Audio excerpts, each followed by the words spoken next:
Welcome to the Art of Flourishing, a mental health and trauma recovery podcast. I'm your host, Cristina Ally, a licensed mental health counselor and owner of Flourish Counseling Co. We're so glad you decided to tune in today, so let's get started.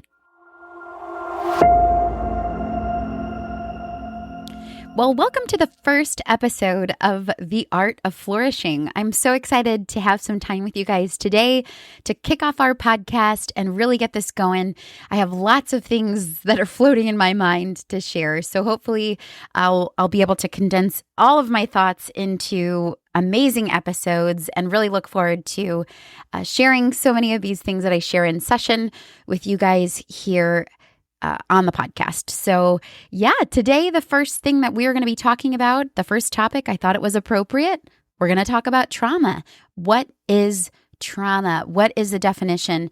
How can we actually succinctly define trauma? There's so many definitions. So we're going to go through three various definitions, two semi-formal definitions, and then my kind of definition and what I see in sessions and kind of how I explain it. We'll go through some of the signs that you might have trauma. So some of the things that might pop up that are indicative that you have something that you may need to continue working on or something that might be stuck in your psyche. I think that's going to be a great place for us to start today. Like I said, I have a lot of things rolling around in my head to share about trauma, but today I think going through the definition of trauma and some of the signs of trauma is a great place for us to start. So this is an educational podcast. I want to make sure that you guys understand that I am a big, huge proponent of personal and individualized psychotherapy.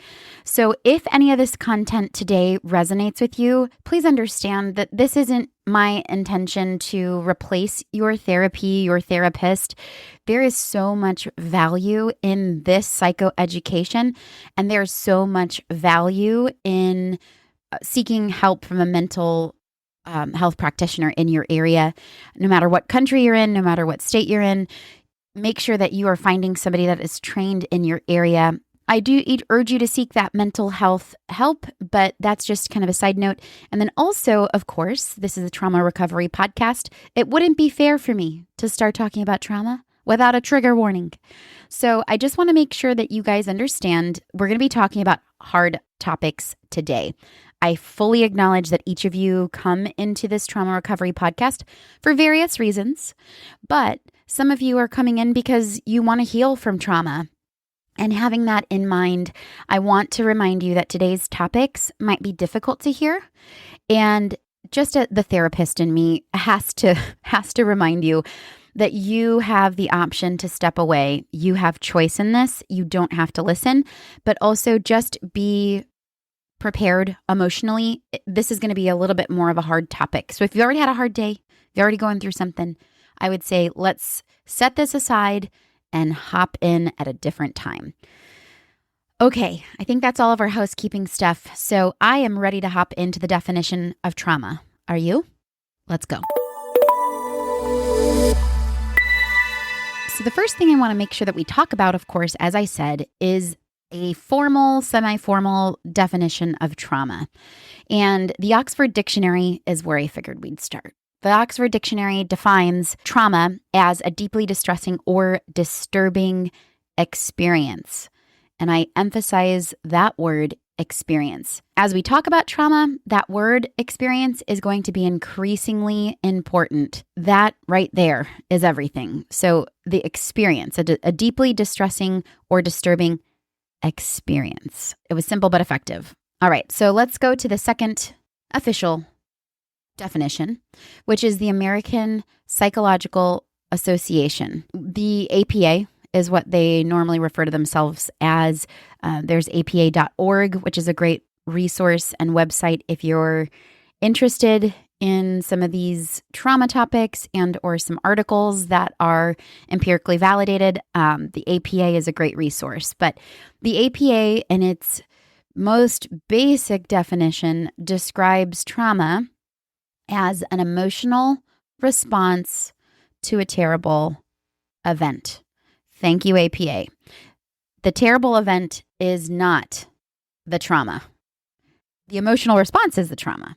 So let's I want to take some time with this definition to sort of parse out the difference between a terrible event and our emotional response. So in sessions, I will always emphasize this. Trauma is not what has happened. Trauma is actually our perception or our feelings of what happened. Does that make sense? I hope that makes sense. Trauma is such a big buzzword these days. I'm not trying to make everything trauma. That is not my intention. That cheapens the experience for both the trauma survivor and trauma experts or trauma therapists. But what I am trying to say is we cannot compare objectively apples to apples. It's more like apples to oranges with everybody's experience. Because let's take a car accident, for example. That is a traumatic event. That is an objectively traumatic event. However, as we look at somebody having a trauma response to a car accident, not everybody that goes through a car accident is going to be traumatized.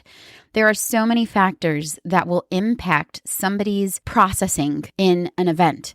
So it is not so much what happens, but how we respond to what happens. So I use this as an example. The circus. Let's just say we all went to the circus. Let's go hang out. Everybody's sitting down. We have different views of the same show. And after the show, we leave and I say, I really loved the elephants. Did you see how great those elephants were?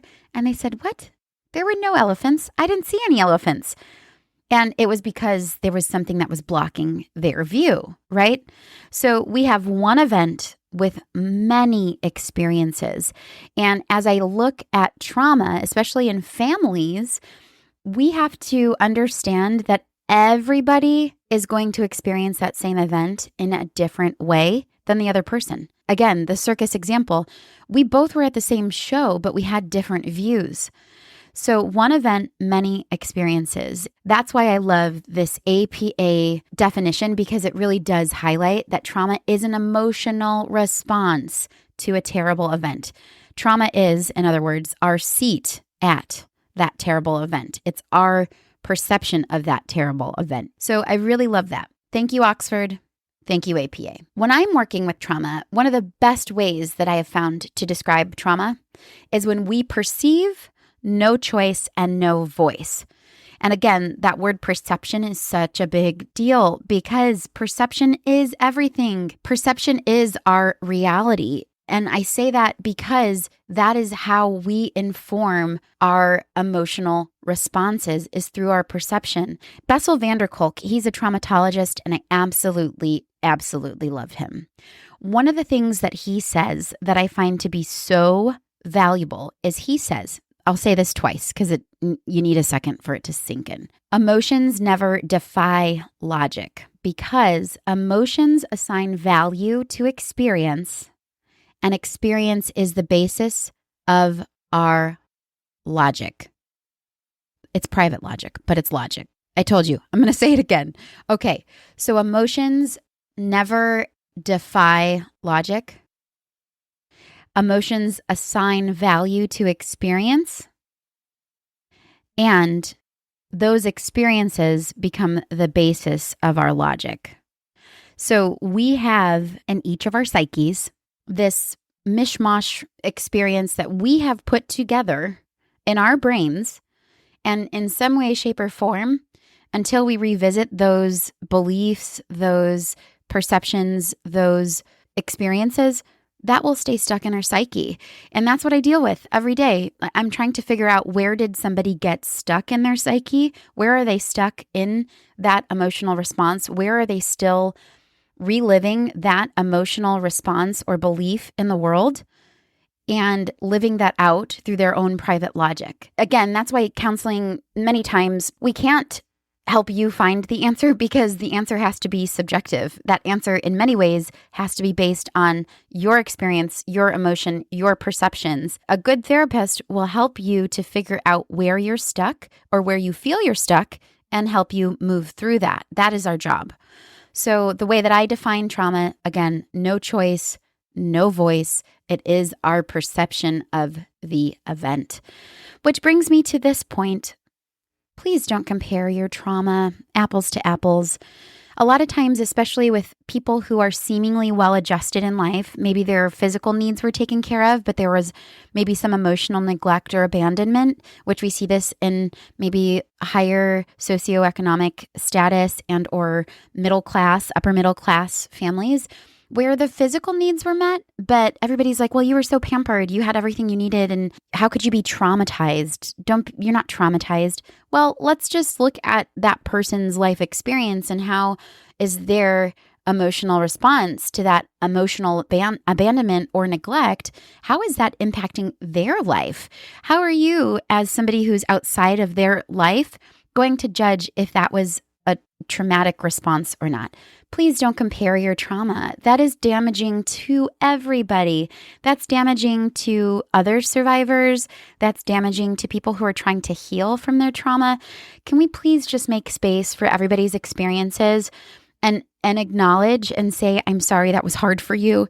I do think that there is a lot of benefit and value in just making room for other people's experience. So that is kind of my soapbox on trauma, the definition of trauma. Trauma is absolutely a subjective experience. It is not an objective definition. We saw that through my experience. It's the perception of no choice, no voice. The APA says that's an emotional response to a terrible event. How is that objective? It is not. And even the Oxford Dictionary saying it's a deeply distressing or disturbing experience. That is also subjective. So trauma is subjective. Absolutely. It is a personal experience. And when we look at trauma, that is what I want to emphasize in this podcast. As we're starting off, you may or may not have trauma, but it is your personal experience. I give you permission to define if you have trauma or not. So let's go to the signs of trauma. All right. Well, you've made it through the definition. Let's check out some of those signs. Feeling unsafe, even though you are safe, is absolutely a sign of trauma. Engaging in harmful behaviors, we might have anger or aggression. We see this especially in children who don't know how to express their traumatic experience. We kind of default, instead of feeling the helplessness and sadness, we'll default to that secondary emotion of anger or aggression in order to protect ourselves. That anger, that aggression is normally a response to help us protect ourselves in a boundary violation or a perceived threat, danger, or when we're feeling that vulnerability or sadness. Anger becomes an amazing tool for us to use, but we can kind of get stuck in the maladaptive or unhelpful anger at times. So feeling hopeless or helpless, being hyper aroused. What we mean by that is sort of your senses are keyed up. So we're kind of feeling like our startle response might be a bit keyed up, or we might feel like a deer in headlights at times. So that hyper arousal is our senses sort of being heightened because at any moment we our body and brain might be expecting something coming, which leads me to our next symptom, which is hypervigilance. Hypervigilance is when we start to feel in our bodies like something bad is coming. And so we're constantly looking for something to go wrong, or we're constantly looking for that threat. Peter Levine, who is another amazing traumatologist, he says that we always try to localize the threat, and that is part of why trauma survivors engage in hypervigilant behavior, is because we're trying to see where the threat is coming from. We're trying to localize it. I thought that was such a great example. And hyperarousal and hypervigilance can tend to be sort of like siblings. You know, they're similar but different. Let's go to the next one. Okay, so having trouble managing your emotions might just feel overwhelming at times. And maybe part of the overwhelm is that for you, it might not even make sense because there might be these triggers that happen and you're not sure why that's happening. And so we can tend to feel, and this is another sign, overwhelmed, confused, or depressed, that something just feels wrong. That can also be really confusing and overwhelming. And we might struggle with depression and we're like, I don't I don't know why. I had everything that I needed, but you did physically, but did you emotionally? And so again, there is some objectively traumatic events, like we use that car accident as an example, but at the same time, there are some other things that can be subjectively traumatizing. Because remember, trauma is subjective. Trauma is a personal experience. So one of the last things that I'll give you in terms of signs is our inability to experience a future or imagine a future for ourselves. And what we call that is a foreshortened future. What we want our lives to look like, we have trouble crafting that for ourselves. And so sometimes that can be a sign of trauma. Now, this is not an exhaustive list of trauma. This is not, or signs of trauma. This is not intended to be if you have any of these things like hopelessness or depression, anger, that you are a traumatized person. But these are some of the things that could lead us to understand a little bit better your trauma response. These are signs and symptoms that absolutely can help us put together this picture of what are you struggling with. We have to know what is going wrong in order to understand what we need to make right. So I think that that's probably a good place for us to stop today. I went through the definition and some of the signs of trauma, and I'd love to take some time in future episodes to cover any other things that you guys might have as questions about trauma. So in future episodes, I would love to cover what you guys have questions about in terms of trauma recovery, mental health. So any of your questions can actually be submitted either through the comments if you're listening on our YouTube podcast, or if you are listening on your favorite podcasting platform. In the description box, there is a link to a form where you can submit a question, and that will help me as your podcast host to collect those topics and really kind of dig into the topics that I'm hearing the most about. Okay, well, I'm so glad that you were able to join me today for a chat about trauma basics, the definition of trauma, and some of the signs of trauma.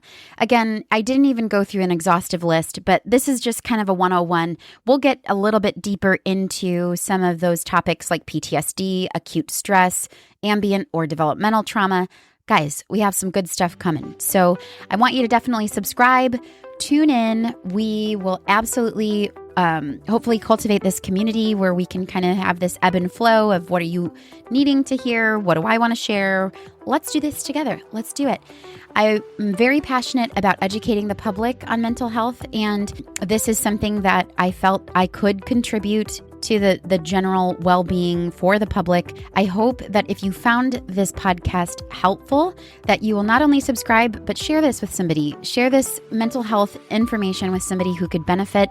I really want to make sure that we connect. So yeah, you can join me at theartofflourishing.co. That is a website we are currently developing, but right now you can check out our links for our social media, for our YouTube, and this podcast. So eventually we'll have a bunch of the different show resources, affiliate links, and different things. But right now we're just getting it started. So join us there. And I hope to connect with you in the future. Don't forget to submit your questions to that D-Box. And I'll see you next time. Thanks for listening. And as always, happy healing.